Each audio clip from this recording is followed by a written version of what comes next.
The courthouse records in Charleston, South Carolina, still bear the faded ink of what locals call the Beaufort deception, a marriage certificate dated March 15, 1855, that documents one of the most disturbing family secrets in American history. The bride's signature appears twice on the same document, once as Eleanor Ravenel, adopted daughter, and again as Eleanor Beaufort, lawful wife to the same man who had raised her as his own child for 8 years. But what the official records don't reveal is far more sinister. A calculated pattern of murder, fraud, and manipulation that spanned decades across the Carolina Low Country, leaving entire bloodlines erased and fortunes stolen. The Beaufort family didn't just break moral boundaries. They systematically eliminated anyone who stood between them and the vast rice plantations that made them one of the wealthiest families in the antebellum South. Before we continue with the story of Eleanor Ravenel and the twisted legacy of the Beaufort dynasty, make sure you're subscribed to our channel for more dark historical mysteries, and let us know in the comments what state you're listening from. These American secrets deserve to be heard. What happened in that grand Charleston mansion between 1847 and 1855 would challenge everything we think we know about family, loyalty, and the lengths to which people will go to protect their wealth and power. Charleston in 1847 stood as the crown jewel of Southern society, where Spanish moss-draped oak trees lined cobblestone streets, and the scent of jasmine mixed uneasily with the harsh realities of a slave-based economy. The city's elite lived in magnificent mansions south of Broad Street, their wealth built on the backs of rice and cotton plantations that stretched across the Carolina Low Country like a patchwork quilt of human suffering and agricultural abundance. Among these powerful families, the Beauforts occupied a position of particular prominence, their name carved into the marble facades of banks, their influence reaching into every corner of Charleston's political and social machinery. Silas Beaufort, at 52, commanded respect through a combination of old money charm and ruthless business acumen. His thick silver hair and piercing blue eyes gave him the appearance of a distinguished patriarch, while his soft-spoken manner concealed a mind that calculated profit margins with the same precision other men used to count their prayers. He had inherited Magnolia Grove, a sprawling rice plantation that employed over 300 enslaved workers. But his true wealth came from something far more complex, a network of land acquisitions that had, over the decades, consolidated much of the prime agricultural territory between Charleston and Savannah under Beaufort control. The Beaufort mansion on East Bay Street rose 3 stories above the harbor, its piazzas catching the evening breeze while offering commanding views of the ships that carried Charleston's wealth to markets in New York, Boston, and beyond. Inside, crystal chandeliers cast dancing shadows across mahogany floors, while portraits of Beaufort ancestors gazed down from gilded frames, their eyes holding secrets that would die with their bloodline. Silas lived there with his wife Margaret, a delicate woman whose frequent illnesses kept her confined to the upper floors, and their 3 children: Charles, 25 and already managing plantation operations; Victoria, 22 and considered one of Charleston's most eligible young women; and William, 19 and studying law at the College of Charleston.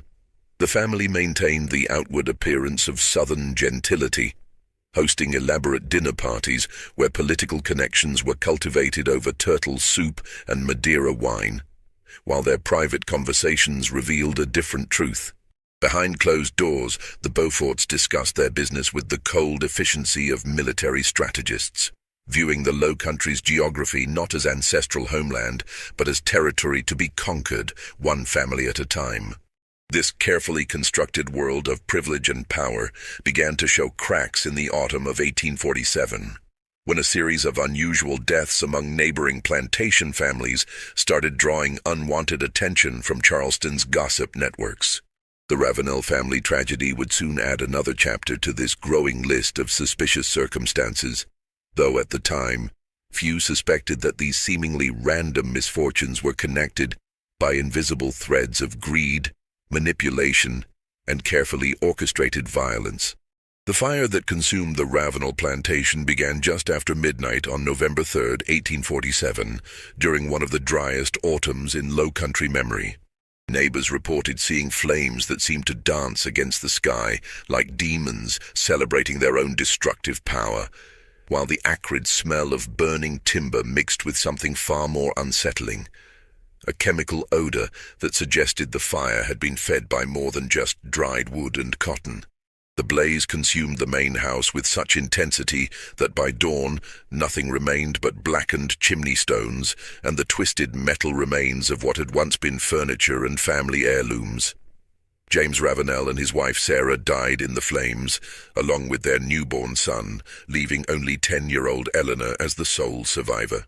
The child was found 3 days later by search parties, wandering through the burned remains of the estate gardens, her clothes singed, and her eyes holding a 1,000-yard stare that spoke of horrors beyond her years. She clutched a small wooden doll, its painted face partially melted from the heat, and spoke only in whispers about the men with the masks who had come in the night. Dr. Hamilton Prescott, who examined Eleanor in the days following the tragedy, noted in his private medical journals that the child showed signs of severe shock, but no physical injuries consistent with fire exposure. More puzzling still, she possessed detailed knowledge of events that occurred in other parts of the house during the fire, knowledge that would have been impossible for her to acquire if she had truly been sleeping in her upstairs bedroom when the flames began. When pressed for details, Eleanor would only repeat that she had hidden where Papa told me to hide when the bad men came, though no such hiding place was ever discovered in the ruins. The official investigation, led by Sheriff Thomas Rutledge, concluded that the fire had started from an overturned oil lamp in James Ravenel's study. This explanation satisfied most observers, particularly given the family's recent financial difficulties following several poor rice harvests. What the investigation didn't examine were the peculiar circumstances surrounding the fire's pattern of destruction, how it had consumed the main house while leaving the slave quarters and outbuildings largely untouched, or why the plantation's valuable livestock had been moved to distant pastures just days before the blaze. Most significantly, the investigation failed to account for several key documents that neighbors knew James Ravenel kept in his study safe. Land deeds, inheritance papers, and survey maps that proved his family's ownership of territories stretching far beyond the boundaries of their immediate plantation. These papers, which would have made Eleanor one of the wealthiest heiresses in South Carolina, simply vanished in the flames, leaving no legal record of the vast holdings that should have been her birthright. Within hours of the fire's discovery, Silas Beaufort arrived at the scene with the efficiency that seemed almost preternatural. He claimed to have learned of the tragedy from a field hand who had seen the flames from Magnolia Grove, though later testimony revealed inconsistencies in this timeline that were never properly investigated. Beaufort immediately took charge of the situation, arranging for proper burial of the victims and personally ensuring that young Eleanor received immediate medical attention and temporary shelter. His generosity seemed to emerge from genuine Christian charity, and the Charleston community praised his quick action during a family's darkest hour. What they didn't know was that Silas Beaufort had been the last person to visit James Ravenel alive, meeting with him privately just 2 days before the fire to discuss what Ravenel had described to his wife as urgent business matters that could change everything for our family. The years following Eleanor's adoption into the Beaufort household passed like chapters in a carefully edited book, each page revealing only what the family wanted Charleston society to see. Eleanor grew from a traumatized child into a young woman of remarkable beauty and intelligence, her golden hair and green eyes making her the subject of admiring comments at church gatherings and social functions. To outside observers, the Beauforts had performed an act of exceptional Christian charity, raising an orphaned child as their own daughter and providing her with every advantage their wealth could offer. But within the walls of the East Bay Street mansion, a different story unfolded with each passing season. Eleanor received the finest education money could buy, tutored in literature, music, and languages by governesses imported from Charleston's most prestigious families. Yet her studies were always supervised, her correspondence monitored, and her movements carefully controlled under the guise of protecting her from the traumatic memories of her childhood. She was never allowed to visit the ruins of her family's plantation, told that such places would only disturb her delicate constitution and reopen wounds that had taken years to heal. Margaret Beaufort's health continued to decline throughout these years, her frequent confinements to bed becoming more prolonged and mysterious. Dr. Prescott made regular visits to the mansion, his black medical bag a familiar sight on the front steps. Though his treatment seemed to provide little relief, servants whispered among themselves about Margaret's strange symptoms, sudden episodes of confusion, violent stomach pains that came and went without warning, and periods of memory loss that left her unable to recognize her own children. As Eleanor approached her 18th birthday in the spring of 1855, subtle changes began to occur in the household's daily rhythm. Charles Beaufort, who had always treated her with brotherly affection, began avoiding her company, his face darkening whenever she entered a room. Victoria, once Eleanor's closest confidant, started making cryptic comments about family obligations and the sacrifices required to maintain their position in Charleston society. Even the servants, who had watched Eleanor grow from child to woman, began treating her with a strange mixture of pity and fear. The transformation became most apparent in Silas Beaufort himself. The man who had once told bedtime stories and wiped away tears from childhood nightmares now studied Eleanor with calculating eyes, his conversations taking on the tone of business negotiations rather than paternal guidance. He began discussing her future with increasing urgency, emphasizing the importance of keeping family assets consolidated and protected from outside interference.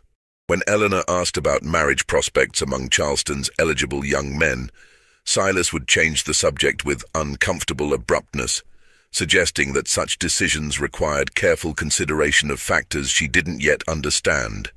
The first concrete indication of the family's true intentions came during a conversation Eleanor accidentally overheard between Silas and his son Charles in the plantation office. Through the slightly open door, she listened in growing horror as they discussed her as if she were a piece of property to be managed rather than a beloved daughter to be protected. Charles expressed concerns about the legal complications, while his father spoke with cold pragmatism about necessary arrangements and eliminating potential problems before they could arise. That night, Eleanor began experiencing the first of many sleepless hours, lying in her canopy bed while listening to the sounds of hushed conversations that seemed to echo through the mansion's walls like whispered conspiracies. She noticed things that had previously escaped her attention: how certain rooms were always locked when she passed by, how letters arrived that were immediately hidden from her view, and how family discussions stopped abruptly whenever she approached. Most disturbing of all was her growing awareness of Margaret Beaufort's condition. During her stepmother's brief periods of lucidity, Margaret would grasp Eleanor's hand with desperate strength and whisper fragmented warnings about trusting no one, about secrets buried deeper than Charleston's ancient graveyards, and about the price that would eventually come due for years of comfortable lies. These moments of clarity never lasted long, always followed by renewed confusion that left Margaret staring at Eleanor as if she were a stranger who had wandered uninvited into her bedroom. The revelation of the family's true financial situation came like a thunderclap on a clear summer day, delivered through a private meeting in Silas Beaufort's mahogany-paneled study on a sweltering August afternoon in 1855.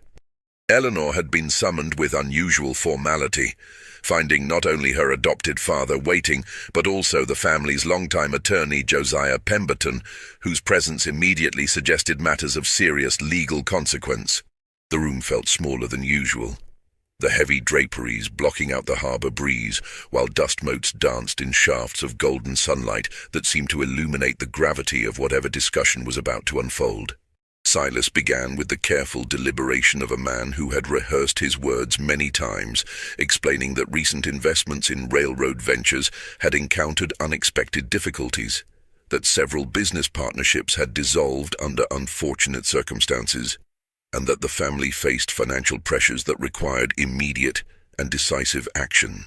As he spoke, Eleanor noticed how his hands trembled slightly as he poured brandy into crystal glasses, how his eyes avoided direct contact with hers, and how Pemberton shuffled through legal documents with the nervous energy of a man handling explosive materials.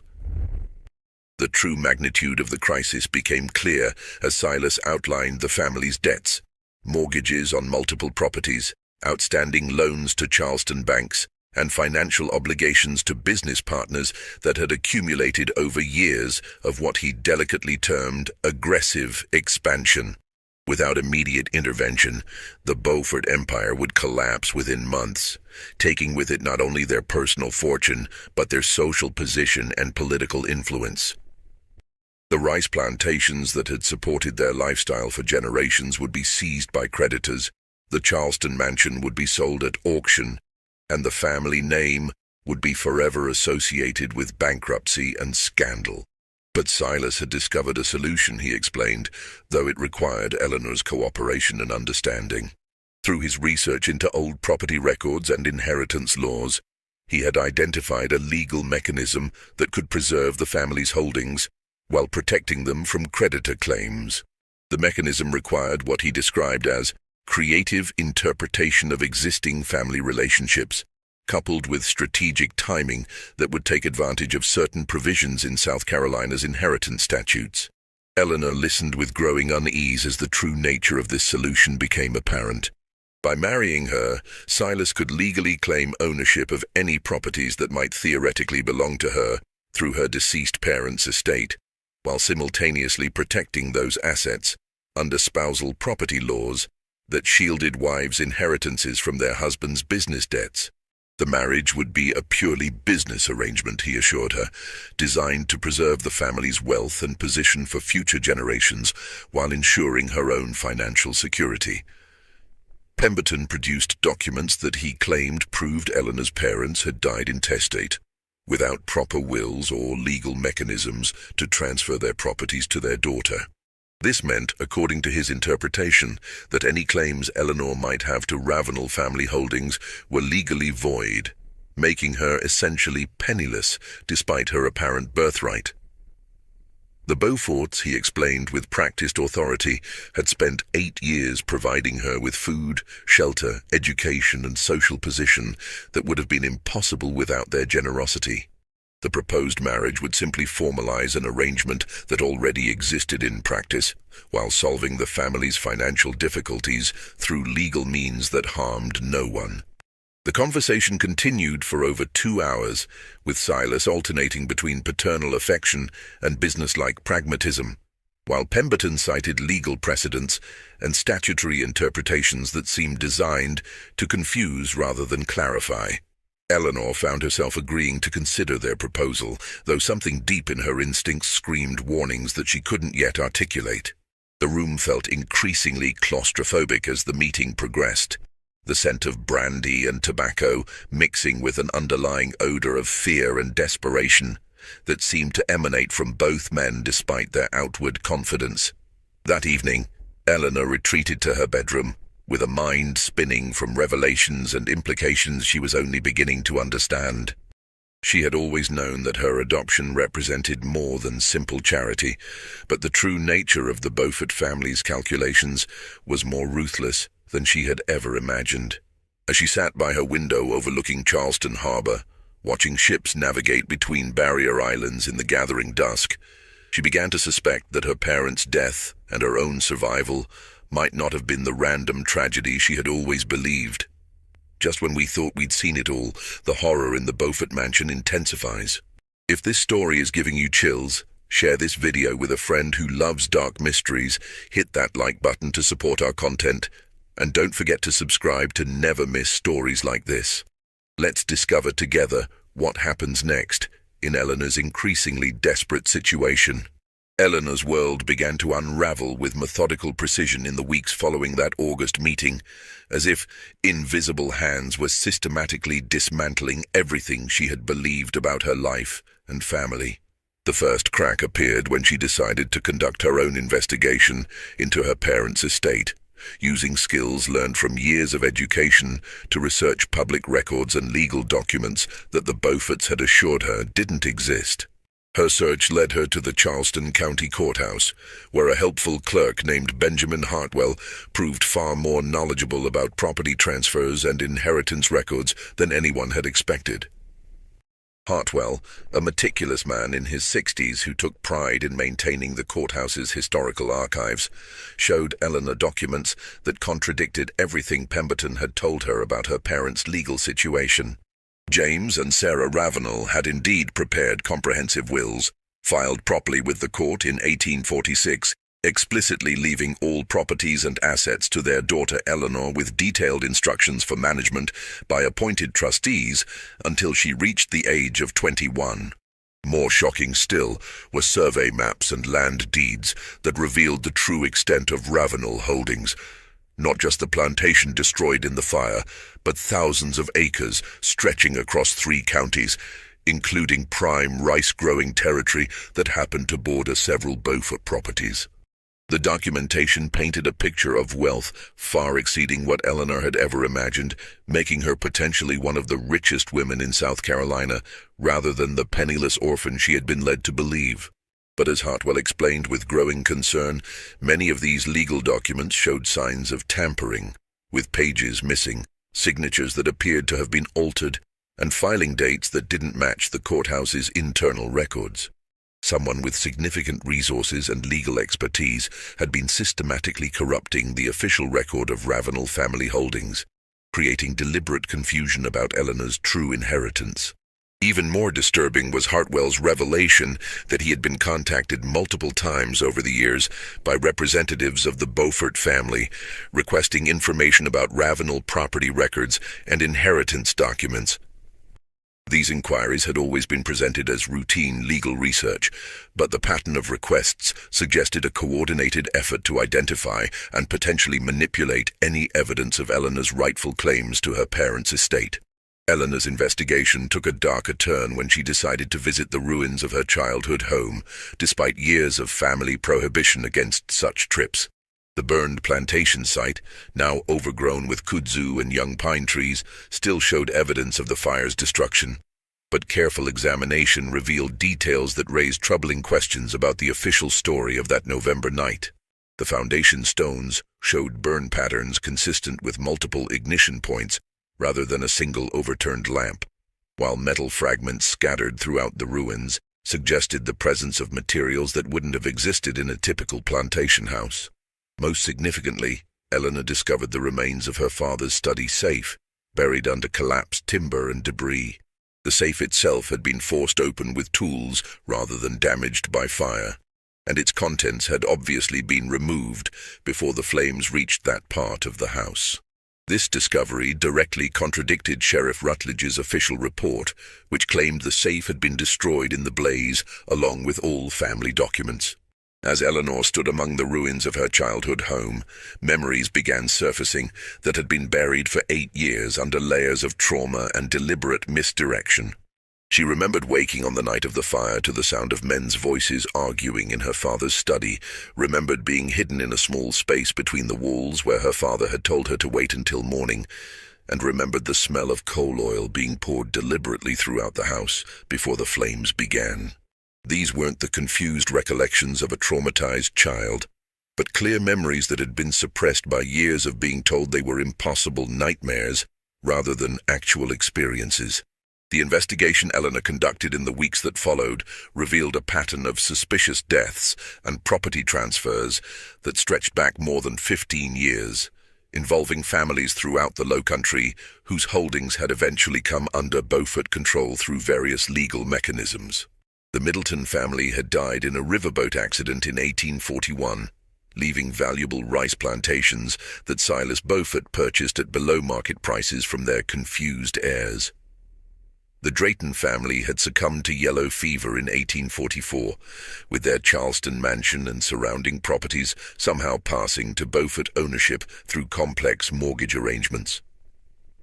The Hampton family had simply disappeared in 1846, abandoning their plantation and leaving behind only unpaid debts that Beaufort generously assumed in exchange for clear title to their land. Each case showed similar patterns: sudden tragedies that eliminated entire families or rendered survivors unable to manage their own affairs, followed by financial arrangements that benefited the Beauforts while appearing to be acts of community service or business necessity. The legal documentation supporting these transfers was always prepared by Josiah Pemberton, whose practice had grown remarkably prosperous during the same period that so many prominent families had encountered misfortune. Eleanor's growing awareness of these patterns coincided with increasingly disturbing changes in her daily life within the Beaufort household. Margaret's condition had deteriorated to the point where she rarely left her bedroom, though during her brief moments of clarity, she began making specific references to Eleanor's parents that suggested knowledge of events she should never have possessed. The servants had started avoiding Eleanor entirely, their eyes filled with a mixture of pity and fear that suggested they knew far more about the family's intentions than they were willing to reveal. Most ominously, Eleanor began noticing that she was being watched and followed whenever she left the house, by men who maintained careful distances, but seemed to appear wherever she went in Charleston. Her correspondence was being intercepted, her conversations monitored, and her movements increasingly restricted under excuses about social propriety and family reputation. The comfortable prison of her adopted life was tightening its boundaries just as she was beginning to understand the true nature of her captivity. The confrontation that would determine Eleanor's fate began on a rain-soaked evening in late September 1855, when she returned from another trip to the courthouse archives to find the entire Beaufort family assembled in the front parlor, their faces bearing expressions of grim determination that left no doubt about the seriousness of their intentions. The grandfather clock in the hallway chimed 8 times as Eleanor crossed the threshold, each resonant tone seeming to count down the final moments of the elaborate deception that had defined her adult life. Silas sat behind his mahogany desk, like a judge preparing to deliver sentence, while Charles stood by the fireplace with the rigid posture of a military officer, his hand resting casually on the mantelpiece, where Eleanor now noticed a loaded pistol had been placed within easy reach. Victoria occupied her mother's usual chair with an air of nervous anticipation, her normally perfect composure cracked by stress lines around her eyes and mouth that spoke of sleepless nights and difficult decisions. Even Margaret had been brought downstairs for the occasion, though her pale face and trembling hands suggested she was being sustained by something stronger than natural strength. A wheelchair had been positioned near the window, and Eleanor could see that Margaret's wrists bore fresh bruises that hadn't been there that morning, suggesting she had been brought to this meeting against her will. The room itself felt different than Eleanor remembered from countless family gatherings and social occasions. Heavy draperies had been drawn across all windows, blocking any view from the street, while additional oil lamps had been lit to compensate for the artificial darkness.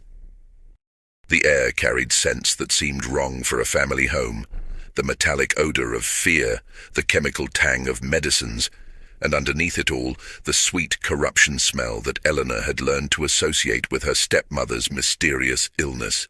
Eleanor had barely removed her rain-soaked cloak when Silas began speaking with the cold precision of a man who had rehearsed his words many times. His voice carried none of the paternal warmth she remembered from childhood, replaced instead by the calculating tone of a businessman discussing the terms of a particularly difficult contract. He knew about her investigations, he explained, about her visits to the courthouse and her unauthorized trip to the Ravenel plantation ruins. Such activities demonstrated a troubling lack of gratitude for everything the family had done for her, as well as a dangerous curiosity about matters that were best left undisturbed for everyone's benefit, including her own. The methodical nature of his knowledge became apparent as Silas detailed exactly where Eleanor had been, whom she had spoken with, and what documents she had examined during her weeks of research.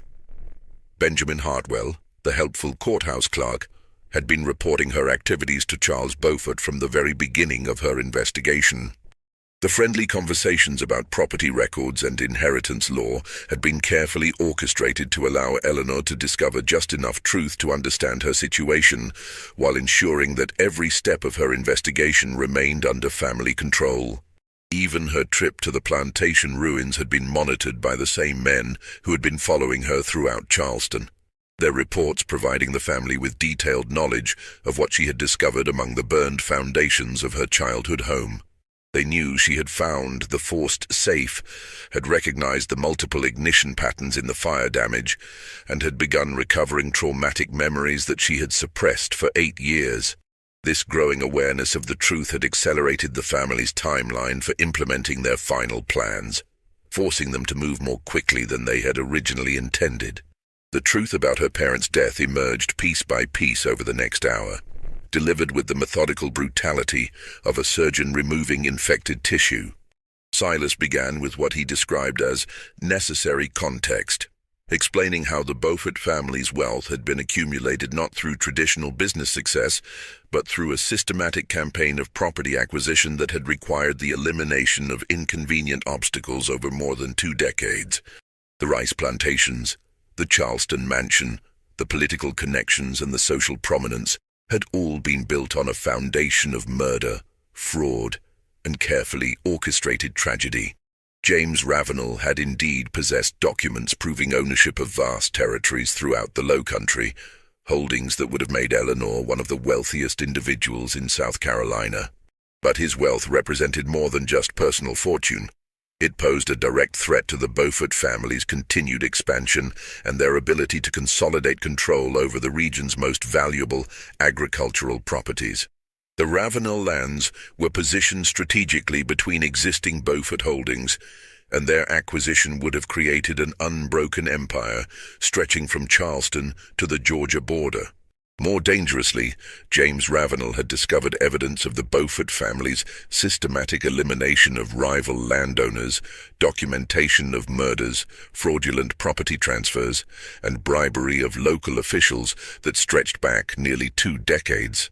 His investigation had begun innocently enough, triggered by inconsistencies he had noticed in property transfers involving the Middleton family plantation that bordered his own holdings.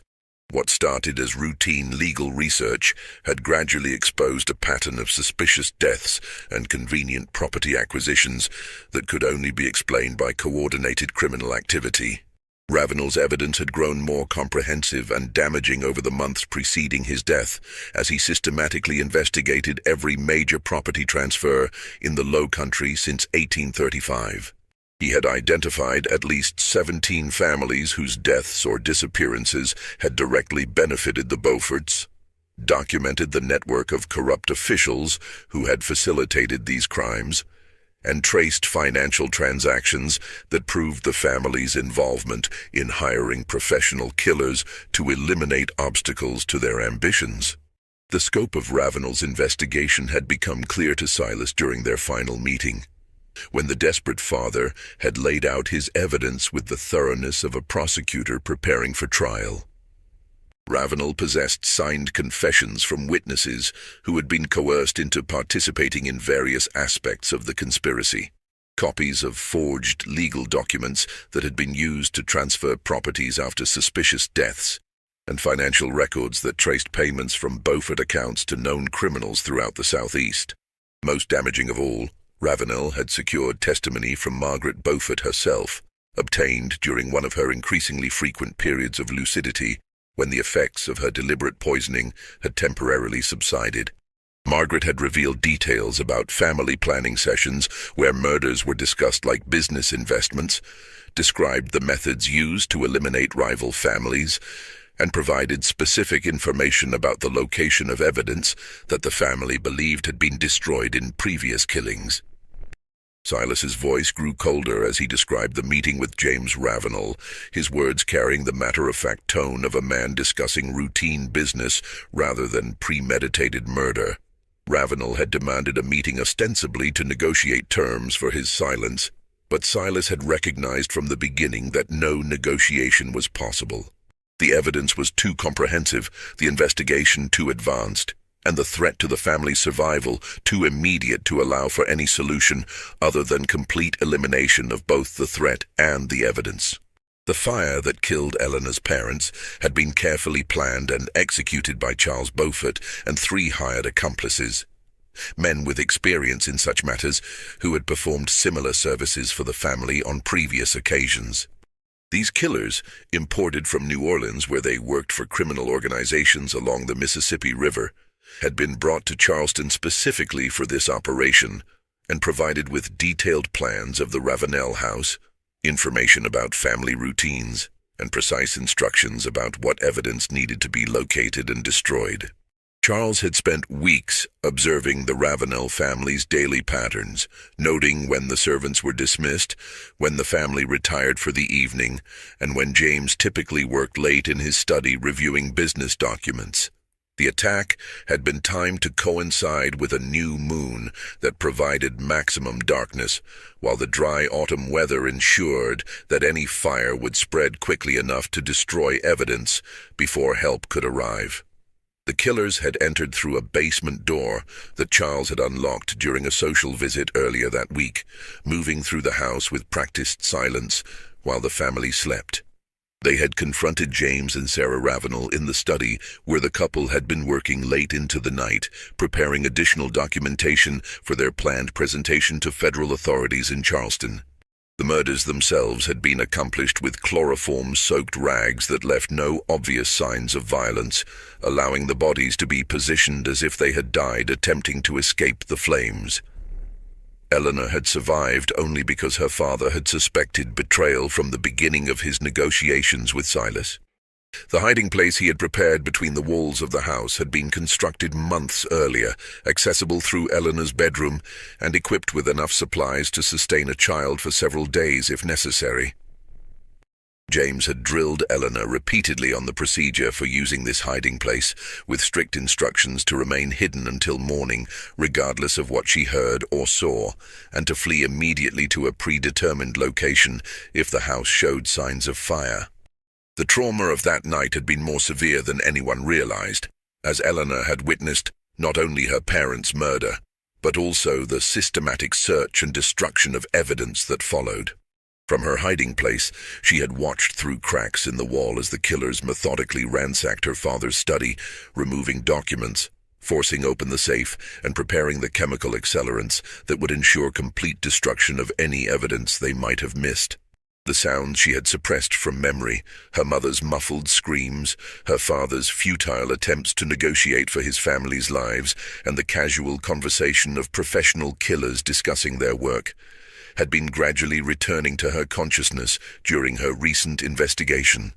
The fire itself had been started with coal oil and chemical accelerants imported specifically for this purpose, substances that burned hot enough to destroy evidence while creating flame patterns that would appear consistent with an accidental household fire. The timing had been calculated to coincide with the driest weather of autumn, maximizing the chances of total structural collapse that would bury any remaining evidence under tons of debris and make detailed investigation both dangerous and largely pointless. Silas had orchestrated Eleanor's rescue and adoption not from charitable impulses but from practical necessity.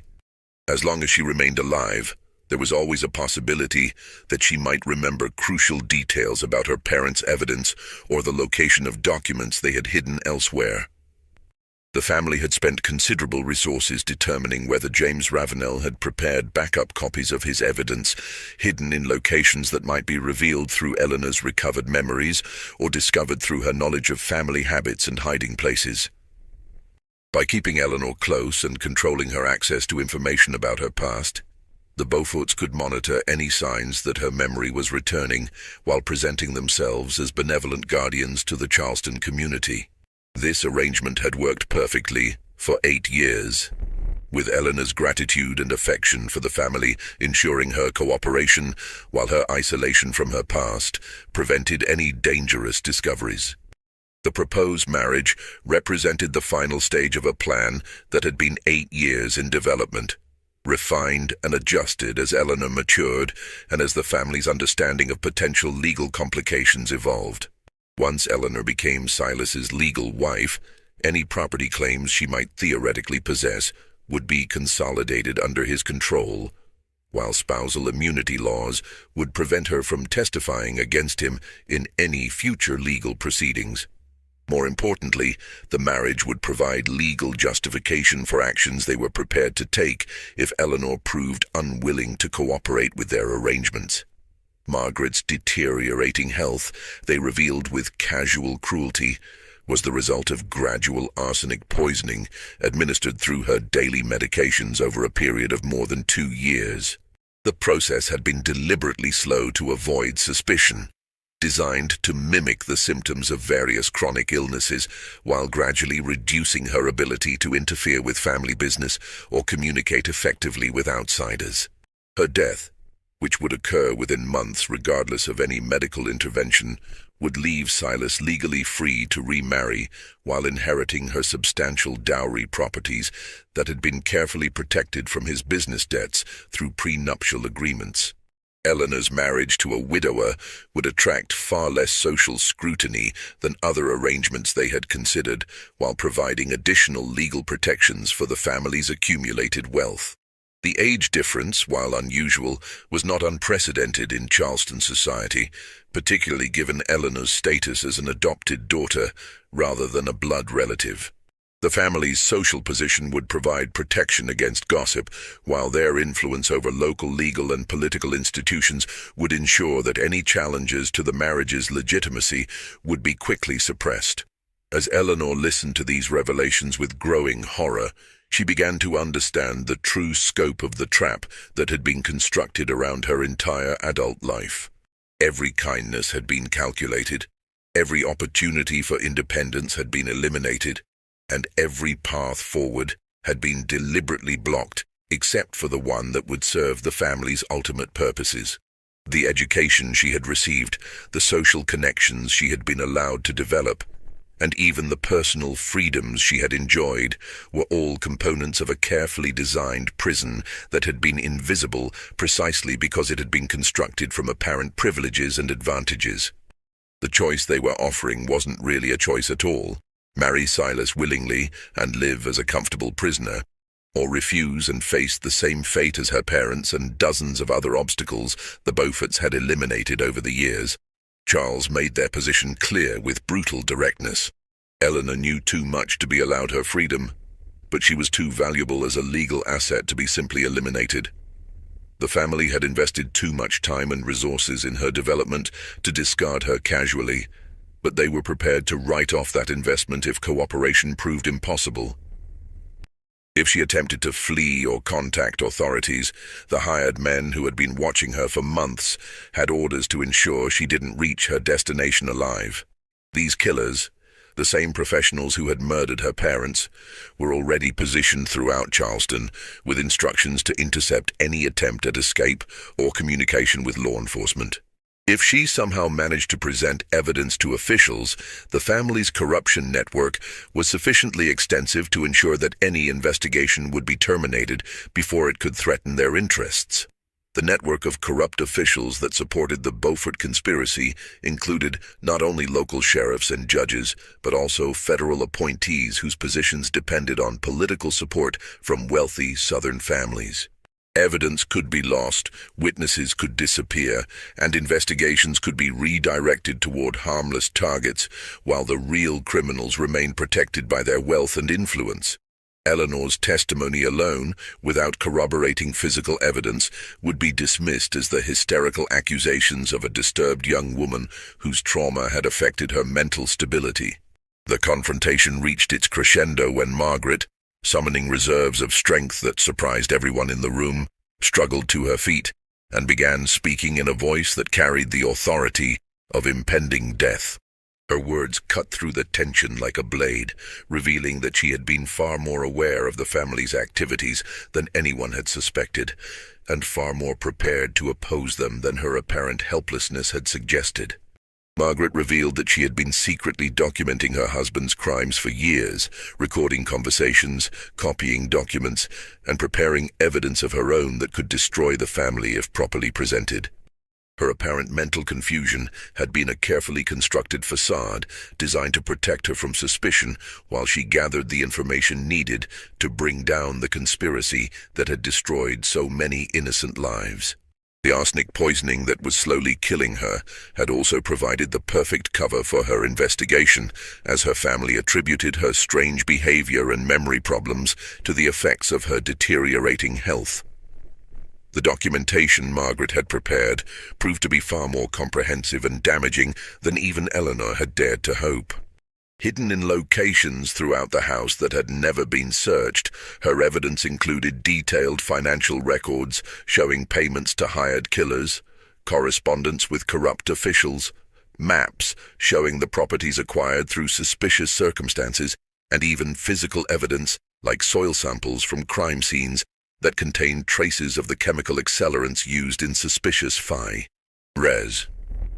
Most devastating of all were Margaret's recorded observations of family meetings where murders were planned, property transfers were discussed, and the systematic elimination of rival families was coordinated with the cold efficiency of a business operation. She had maintained these records over nearly 15 years, initially as insurance for her own protection, but gradually expanding them into a comprehensive case file that could support federal prosecution of the entire conspiracy. Her knowledge of family operations was so complete that she could provide prosecutors with not only evidence of past crimes, but also detailed information about planned future operations, including the identities of targets who were currently under surveillance for elimination. Margaret's revelation transformed the evening's dynamic completely, as the Beaufort family realized that their most trusted member had been their most dangerous enemy. The careful planning that had sustained their criminal enterprise for decades began to collapse under the weight of internal betrayal, while the prospect of exposure threatened not only their wealth and position, but their very lives. Federal prosecution for conspiracy and murder would almost certainly result in death sentences for both Silas and Charles, while even Victoria faced the possibility of lengthy imprisonment for her role in the family's operations. The confrontation in the parlor deteriorated rapidly as Silas and Charles realized the extent of Margaret's betrayal and the immediate threat it posed to their survival. Silas's initial attempt to negotiate with his dying wife quickly gave way to threats and ultimatums, while Charles moved toward the fireplace where the loaded pistol offered a more direct solution to their problems. The facade of civilized family discussion evaporated entirely as the true nature of the Beaufort character emerged under pressure, revealing the savage brutality that had always lurked beneath their polished social veneer. Margaret's defiance in the face of death proved more powerful than any weapon the family possessed, as she made clear that her evidence had been carefully hidden and protected by arrangements that would ensure its discovery, regardless of what happened to her. She had prepared detailed instructions for Eleanor about the location of this documentation, along with contacts among federal law enforcement officials who were already aware of the general outlines of the Beaufort conspiracy and were waiting only for sufficient evidence to begin formal proceedings. The violence that erupted in the parlor that night marked the final collapse of the Beaufort family's carefully maintained facade, as years of suppressed tensions and hidden cruelties exploded into open brutality that would have shocked even their criminal associates. Charles's attempt to seize Margaret's documentation triggered a physical struggle that ended with Margaret's death from a combination of arsenic poisoning and trauma from the violence inflicted by her own son, while Eleanor managed to escape the house with crucial evidence during the chaos that followed. Eleanor's flight through the rain-soaked streets of Charleston that night marked the beginning of the end for the Beaufort dynasty, though the immediate hours following her escape were filled with dangers that tested every survival instinct she had developed during 8 years of carefully concealed captivity. The storm that had provided atmospheric drama for the evening's confrontations now served as both protection and obstacle, as Eleanor navigated familiar streets that had been transformed into alien territory by darkness, rain, and the knowledge that professional killers were already mobilizing to prevent her testimony from reaching federal authorities. The evidence Eleanor carried as she fled the mansion represented more than just documentation of criminal activity. It constituted a complete blueprint of the most sophisticated criminal conspiracy in antebellum Southern history. Margaret's hidden records included not only detailed accounts of the Beaufort family's crimes, but also comprehensive information about the network of corrupt officials, hired killers, and complicit business associates who had enabled their operations across multiple states over more than 2 decades. The journey to federal authorities proved more complicated than Eleanor had anticipated, as her years of sheltered existence had left her unprepared for the practical challenges of navigating Charleston's criminal underworld and official corruption networks. The federal marshal's office that Margaret had identified as trustworthy proved to be compromised when Eleanor's initial attempt to present her evidence resulted in immediate notification to Beaufort associates, forcing her to flee before completing her testimony and seek alternative routes to justice. Eleanor's survival during the critical days following her escape was ensured by an unexpected alliance with Benjamin Hartwell, the courthouse clerk, whose apparent cooperation with the Beauforts had concealed his own investigation into the family's activities. Hartwell revealed that federal authorities had been building a case against Southern criminal conspiracies for several years, using a network of trusted local officials who could operate within corrupt systems while gathering evidence for eventual prosecution. His reports about Eleanor's research had been intended not to expose her activities to the Beauforts, but to protect her from dangers she didn't yet understand, while encouraging her investigation along productive lines.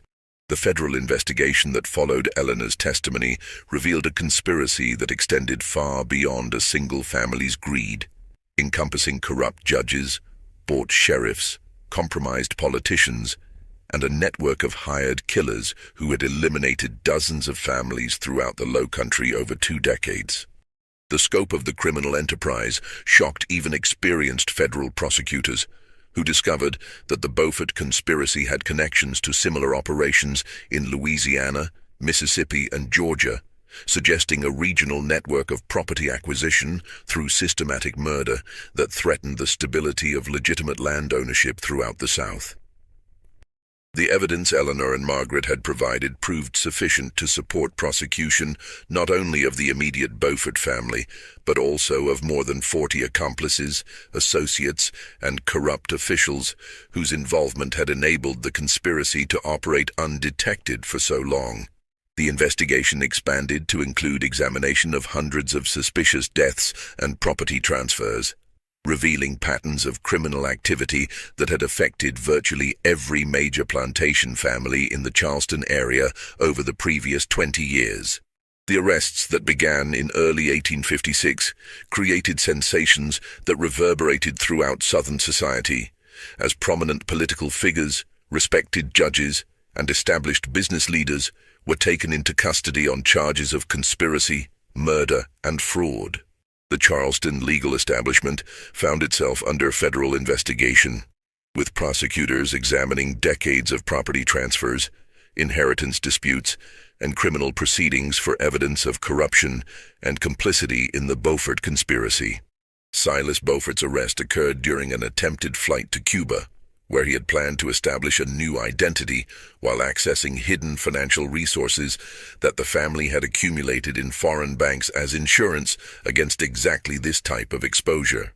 Federal marshals intercepted his ship in Charleston Harbor, discovering not only substantial evidence of his crimes, but also detailed plans for continued operations using hired killers and corrupt officials in other states.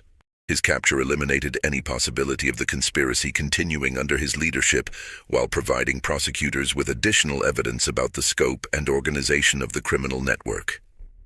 Charles Beaufort's resistance to arrest resulted in a gun battle at the family mansion that left 2 federal marshals wounded and several hired killers dead, while Charles himself suffered injuries that left him partially paralyzed and dependent on medical care throughout his subsequent trial.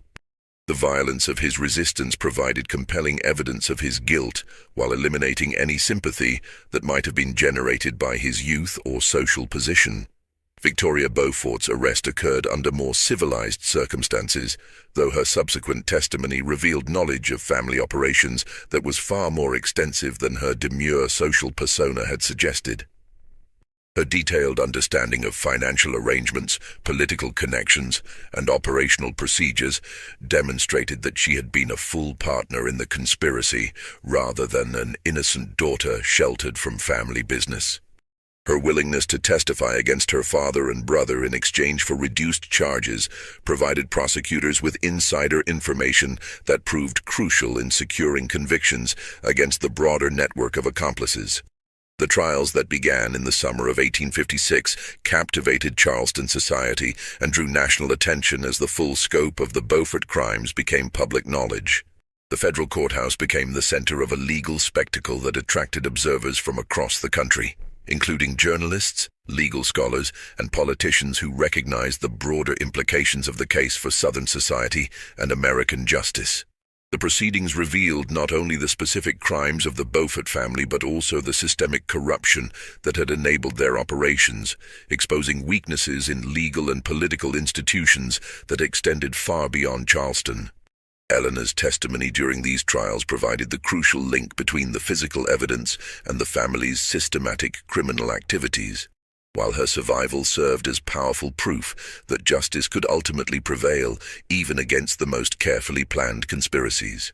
Her presence in the courtroom as a confident, articulate young woman contrasted dramatically with the image of helpless victim that the defense attempted to portray, demonstrating the resilience and intelligence that had enabled her to expose the truth despite years of manipulation and control. The evidence presented during the trials painted a comprehensive picture of criminal enterprise that had operated with corporate efficiency and calculated brutality. Prosecutors documented the systematic elimination of at least 37 families whose deaths had directly benefited the Beauforts, along with evidence suggesting additional murders that could not be definitively proven due to the destruction of records and elimination of witnesses. The financial scope of the conspiracy was equally staggering, with stolen properties valued at more than $2 million, a fortune that represented one of the largest accumulations of criminal wealth in American history. Silas Beaufort was convicted of multiple counts of murder, fraud, and conspiracy, sentenced to death by hanging in a proceeding that attracted crowds of spectators from across the South. His execution, carried out in the Charleston City Jail in March 1857, drew thousands of observers who viewed his death as symbolic justice for decades of unpunished crimes. His final statement from the gallows included no expressions of remorse, only bitter complaints about the federal interference in what he characterized as legitimate business practices appropriate to Southern society. Charles Beaufort received a similar sentence, though his execution was delayed by appeals that prolonged the legal proceedings for more than 2 years. His eventual hanging in 1859 marked the end of direct Beaufort involvement in Southern criminal enterprises, though investigations revealed that similar operations continued in other states under different family names. Victoria's conviction on lesser charges resulted in a 20-year prison sentence, though she served only 12 years before being released due to deteriorating health that may have been related to her own gradual poisoning by family medicines. The broader prosecutions that followed the Beaufort convictions effectively dismantled the corruption network that had enabled their crimes, with more than 20 public officials receiving various sentences and dozens of business associates facing financial ruin through asset forfeiture and civil penalties. The legal proceedings established important precedents for federal prosecution of interstate criminal conspiracies, while demonstrating the federal government's willingness to intervene in Southern affairs when local institutions proved inadequate to address systematic corruption. Eleanor's reclaimed inheritance made her one of the wealthiest women in the South, but more importantly, her courage in exposing the truth provided closure for the families of dozens of victims who had died without justice or even proper recognition of their murders. The properties that were restored to her through the legal proceedings included not only her parents' original holdings, but also compensation for properties that had been stolen from other victim families who lacked surviving heirs to press their claims. The management of Eleanor's vast inheritance required the establishment of new legal and financial institutions, as the scope of her holdings exceeded the capacity of existing Charleston business establishments to handle effectively. The trust arrangements that were created to oversee her properties became models for similar institutions throughout the South, helping to establish more transparent and accountable systems for managing large agricultural operations and preventing the type of criminal infiltration that had characterized the antebellum period. Eleanor's decision to leave Charleston shortly after the trials concluded reflected both her desire for privacy about the traumatic experiences that had shaped her adult life, and her recognition that remaining in the city would subject her to constant reminders of her family's murder and her own years of captivity. Her departure was accomplished quietly, with minimal public attention, though her ongoing financial support for victim families and charitable institutions ensured that her influence on Charleston society continued long after her physical presence had ended. The schools and charitable institutions that Eleanor established in other states reflected her commitment to preventing the type of systematic victimization that had characterized her own experience and that of so many other families destroyed by the Beaufort conspiracy. Her educational initiatives focused particularly on providing opportunities for orphaned children and young women who lacked family protection, recognizing that vulnerability and isolation had been crucial factors in enabling the criminal exploitation that had defined her own childhood. The psychological impact of Eleanor's experiences remained with her throughout the rest of her long life, though she demonstrated remarkable resilience in transforming personal trauma into constructive social action. Her private correspondence, preserved in the archives of institutions she established, reveals ongoing struggles with trust, recurring nightmares, and persistent fears of vulnerability that never completely subsided despite her eventual financial security and social independence.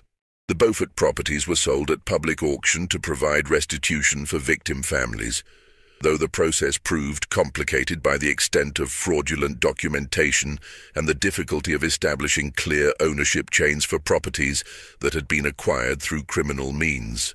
The legal proceedings required to sort out these ownership issues continued for more than a decade, establishing important precedents for handling property disputes involving criminal activity, while ensuring that stolen assets were ultimately returned to legitimate owners or their heirs. The mansion on East Bay Street was eventually demolished rather than sold, too associated with tragedy for any buyer to consider it habitable. The site remained vacant for many years, eventually becoming a small park where a memorial plaque commemorates the victims of the Beaufort conspiracy without providing details that might attract morbid curiosity. Local residents report that the location retains an atmosphere of sadness that persists despite the passage of more than a century and a half since the crimes that occurred there. The broader implications of the Beaufort case extended far beyond Charleston, exposing weaknesses in legal and political systems that had enabled such extensive criminal activity to flourish unchecked for decades. The case led to reforms in property law, inheritance procedures, and judicial oversight that helped prevent similar conspiracies in other regions, though the fundamental human capacity for greed and violence that had driven the Beauforts remained unchanged by legal and institutional improvements. Federal law enforcement agencies used the Beaufort case as a model for investigating other suspected criminal conspiracies throughout the South, leading to additional prosecutions that revealed the extent to which systematic corruption had infiltrated antebellum Southern society. These investigations demonstrated that the Beaufort conspiracy, while particularly extensive and well-organized, was part of a broader pattern of criminal activity that had affected property ownership and political institutions throughout the region. The historical significance of the Beaufort case has continued to grow over time, as scholars have recognized its importance in documenting the transition from local corruption to federal law enforcement that characterized the antebellum period. The case represents one of the earliest examples of successful federal prosecution of interstate criminal conspiracy, establishing legal precedents that would prove crucial during Reconstruction and subsequent efforts to address systematic violations of civil rights throughout the South. Eleanor Ravenel's story ultimately stands as a testament to the power of individual courage in the face of overwhelming corruption, while serving as a reminder of the dark potential that exists when wealth and power are combined with moral emptiness and institutional failure. Her transformation from helpless victim to powerful advocate for justice represents one of the most remarkable personal journeys in American legal history, demonstrating that even the most sophisticated criminal conspiracies cannot ultimately prevail against determined opposition supported by moral clarity and institutional commitment to justice. The marriage certificate that still exists in Charleston courthouse records serves as a haunting reminder of how close the Beaufort conspiracy came to achieving its ultimate goal, while the absence of Eleanor's signature on that document represents a victory for justice that came at enormous personal cost.